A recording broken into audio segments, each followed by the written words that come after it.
It's time to remove the old door. First thing we need to do is determine what type of springs you have. These are two common types of springs.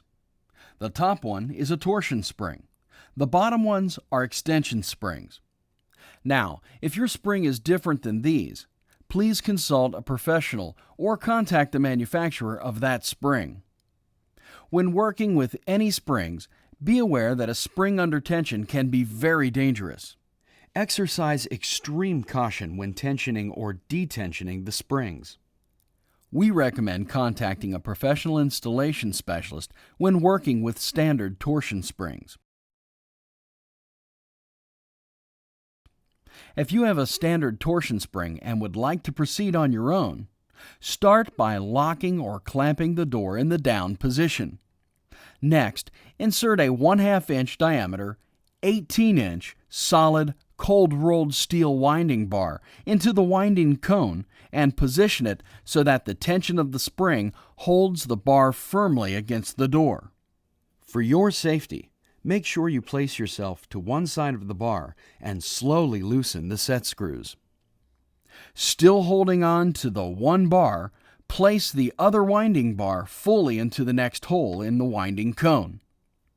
Shift the tension into the upper bar and remove the lower bar.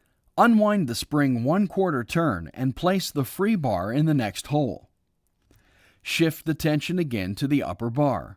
Remove the lower bar and carefully allow the spring to unwind again 1/4 turn.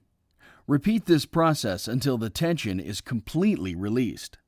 Repeat this procedure if you have a second spring. If you have the extension spring set, you can remove it with the help of your assistants. First thing we need to do is raise the door to the full open position.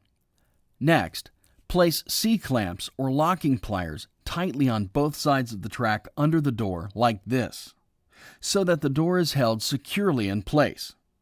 Now, with the door fully open, you will find that much of the spring tension has been removed and you can easily detach the cable at both ends.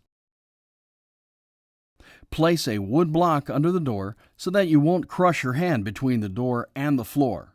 Remove any clamps you may have used and slowly lower the door. Be careful, as